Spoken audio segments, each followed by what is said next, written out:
with the fight being like it is right now, I would lean towards Shakur because of his discipline, but don't get it twisted. If somebody could beat him, Tank Davis would be that person because of his intangibles. When Tank is disciplined and got his mind on right, Tank's a problem for anybody. Yeah, he's definitely respected in boxing. But Shakur is a different fighter. You know, Shakur is different. You know, people may call him boring. People may say he can't punch. But they say the same thing about Floyd. So it's like, why can't he keep fighting? He ain't getting hurt. If he was having a rough night with black eyes and bruised ribs and stuff, then you got to not fight some of those kind of fights. But nobody can push him to that point yet. So he can fight whoever he needs to fight. Shakur gonna beat him. Devin don't really want that. Will it be that dominant though, like the way it was with Tio? Nah. Hey man, they say I'm clout chasing. At first when I was calling his name, he was saying, go get a belt. I get a belt, I'm calling his name, I'm clout chasing, I'm on his, I'm this and that. Devin's a if Devin wanna fight, they can send me a contract. I'm ready to come up to 147 after this fight. I'm tired of 140 anyway. Everyone talks about Shakur's skill, but Roy Jones Jr. says there's one reason Tank could flip everything upside down. While Gervonta Davis has stayed in headlines for controversies outside the ring, Roy Jones Jr. believes that if the long-awaited fight between Tank and Shakur finally happens, Shakur will have his hand raised. Jones points to Shakur's discipline and growth, especially after the Teofimo fight. Still, he admits that if anyone can trouble Shakur, it might be Tank's power. Right now, Shakur wins it because of his discipline. Because he showed against Teofimo that he can stay very disciplined all night. And he's the type of guy, he don't really do a lot of crazy stuff in his life normally. So it's like discipline is a thing that is not only exercised inside the ring, it's exercised also outside the ring. And as we see, sometimes Gervonta has problems with discipline. But we have never seen Shakur have problems with discipline. We've seen him be more disciplined at the right times than we've seen him not have discipline. So with the fight being like it is right now, I would lean towards Shakur because of his discipline, but don't get it twisted.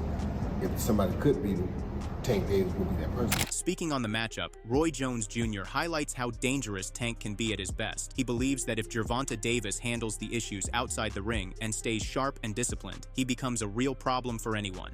While the world may lean toward Tank because of his power, Roy still edges toward Shakur, but warns not to underestimate Tank if he brings something unexpected into the fight. Because of his intangibles. When Tank is disciplined and got his mind on right, Tank's a problem for anybody. Tank can fight better than most people think he can. It's just that sometimes his outside antics get the better of him, and it makes people think less of him, but don't underestimate Tank Davis. If Tank is motivated and ready to fight, Tank is a problem for anybody. Since his standout performance against Teofimo Lopez, Shakur Stevenson's career trajectory has skyrocketed, leaving him with multiple opponent options. Turkey Al-Shikh is presenting several opportunities right at the table. Roy Jones Jr. believes this highlights Shakur's exceptional skill. He's a fighter who rarely takes damage while systematically breaking down his opponents, just as he did against Teofimo. Should he take those fights? He's going to have to take some of them. You don't want to fight hard every fight out because you don't want to have to, if you don't have to, but when he's paying you $10 million to fight, you can fight whoever you fight out because you're getting paid for it. We didn't fight every fight out hard because no matter who we fought, they don't going to pay us so much. So why we go fight 3 tough guys in a row when you're going to pay us like we're fighting 3 regular fights in a row? Now he's paying like you're fighting 3 super fights in a row. That's what Turk brings to the table. So you can go fight 3 super fights in a row. And to be honest with you, that fight he just had was a good fight, but he didn't take no punishment. And as long as he can keep it like that, he can fight whoever he want to fight every time he wants. Because Turk giving him money to fight big fights every time. Why not fight a big fight every time? He's making it so easy, he's not taking punishment. Look at him today, he looks like nothing happened to death. Right. After the fight, he let nothing happen to him. Another matchup that has been discussed is Shakur Stevenson versus Devin Haney, which many are calling a great fight. Roy Jones Jr. believes Shakur now has the perfect chance to prove why he is among the best. Laying out potential opponents, Stevenson has listed Gervonta Davis and Devin Haney as top priorities. While Roy acknowledges that Shakur's skill set is not easily beaten, both fighters still have a chance to challenge him. Or if they weren't such close friends, it would have been Keisha. But they're too close of friends to fight now, so it's like, hey, boxing never gonna get that fight. Right. But that's a fight we would have wanted to be able to see. But nowadays, everybody, and it's like that because of social media, so many people are like cooler now that, it's like, it's not like it was. So some of the good fights we won't get to see because they are cool or they friends, or like the 2 Klitschko's. They were brothers. We never were gonna get to see them fight each other because they were brothers. So it's like, You know, sometimes we don't get the better fights because of things like that. But Shakur versus anybody is going to be a good fight because Shakur is so disciplined and he's so good. So him with any of the top names is going to be a good fight. You don't need to fight Keyshawn. You got so many other people you can fight with the Tank Davises of the world, with the Devin Haneys of the world. So it's a lot of fights out there to be fought. And with that being said, he's going to get a chance to prove if he's the best of them.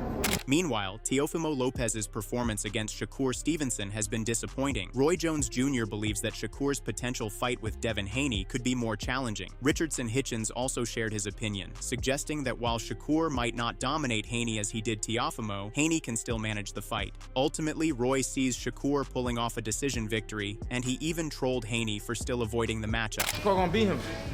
Devin don't really want that. Will it be that dominant though, like the way it was with Teo?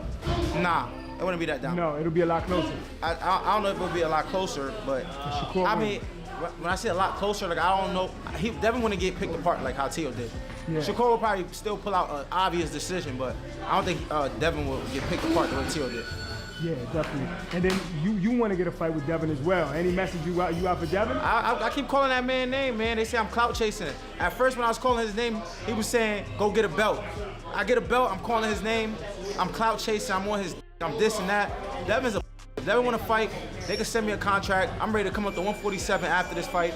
I'm tired of 140 anyway. As the world looks at Shakur Stevenson's next opponent, Eddie Hearn has shared his thoughts on a potential explosive fight with Connor Benn. While he believes it might be better for Shakur to move up to 147 after a successful run at 140, Hearn admits that if the money and entertainment value are right, he would be happy to make the fight happen against Connor Benn. The way he looked at 140, honestly, I think he can move to 147 and win world championships, no problem. That would be 5 divisions, you know. And again, he's just so young and fresh. Like, never been in a tough fight, never really been hit, and he's done all that and achieved all that in doing so. Would you entertain that fight with a rehydration clause at 47? Because I know it's down to Connor. You know, I mean, basically you get what you negotiate. So, you know, there's like, you've got to do that, Connor, because that's what Chris Eubank Jr. done. No, we asked him to do it or requested it, and he said yes. So Connor Benn can do exactly what Connor Benn wants to do. If the money's right, I think Connor may look at it. Connor Benn has confidently declared that he could take down Shakur Stevenson, but most in the boxing community see that as a serious misstep. Many analysts argue that Benn's bold words don't match his abilities in the ring. Carl Froch has also weighed in, pointing out that Benn hasn't yet earned the right to face Stevenson, a fighter who recently showcased his dominance by dismantling former 140-pound champion Teofimo Lopez. Connor Benn potentially taking on Shakur Stevenson, and he's just getting totally written off. Nobody's giving Connor Benn a chance at all, and you can see why. Connor Benn is still learning on the job. He's never fought for an English, British, Commonwealth, European title. He's never fought for a world title. He's got a good win against Chris Algieri. He's obviously had them 2 mega fights with Chris Eubank Jr. But he's not ready for them kind of opponents, in my opinion. It just might be. You never know. Connor Benn might get in there, and he might shock the world and shock everyone and do really well. I mean, I've come and do a little bit of criticism of Connor Benn himself. I spoke to him the other day. He wasn't very happy. I mean, we get on all right. We had a laugh. But I mentioned the word novice, which I suppose novice is a little bit harsh for Connor. What adds another layer to this story is that Shakur Stevenson has publicly expressed interest in facing Connor Benn, even though Benn is widely seen as a limited threat. Carl Froch believes Shakur's motivation is largely business-driven. Benn is a big draw in England and could bring a significant payday. But in terms of skill inside the ring, Froch is clear. Benn isn't at Shakur's level and still has a lot to prove before he can even be considered a serious title contender. Stevenson's probably thinking, actually, Connor Benn's a big fighter in England. He brings a crowd, so it'll bring the money. So you think, I fancy that. It's a steady fight. Like, Connor Benn thinks he's too big for him, but sometimes size doesn't matter. And for this one, I just think Shakur Stevenson will be far too talented for Connor Benn. I might be wrong. I'm not giving Connor Benn his stick, and I sound like I'm trying to justify what I'm saying, but Connor needs a couple of steady fights around world level before he challenges for a world title. And I like him against someone like Ryan Garcia in a couple of fights, or maybe Barrios. I think they're winnable fights, potentially. But the Shakur Stevenson one, I just think there's levels in the game. and Connor is not there yet. Meanwhile, Tim Bradley didn't hold back in a scathing critique aimed at Teofimo Lopez fans after Shakur Stevenson's commanding win. He reminded everyone that he had predicted Lopez's shortcomings and says the fight only confirmed his assessment. Bradley described Stevenson's performance as a total outclassing while emphasizing that the best of Shakur is yet to come. And as attention shifts to Connor Benn, Bradley highlighted another serious contender, Al-Shikh Foster, who he believes could genuinely test Stevenson in the ring. Better than that, people. Okay? You know, I'm gonna give it to y'all real. That was easy. Easy. Now, since we always wanna, you know, we wanna just go to the future right away, who should he fight next? Shakur wants to go to 135. Shakur wants to, you know, I'm gonna tell y'all a fighter. A lot of y'all might disagree with me. I'm gonna tell y'all a fighter that can get with Shakur. I ain't say beat him, but I'm saying that can get with him. That's on his level.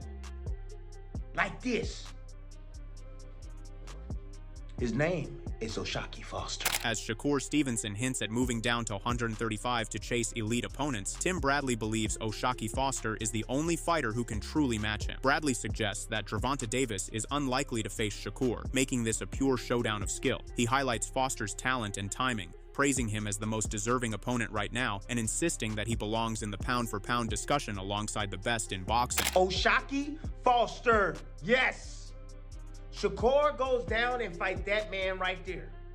Because I'm saying Tank ain't gonna fight him if he goes down to 35. Like, when you a fighter and you fight at a certain level, right, you get a certain amount of money, like, you trying to be like, all right, I'm trying to either meet that and get a little bit more money, or, you know, I'm trying to surpass that. I'm trying to challenge somebody even better than that.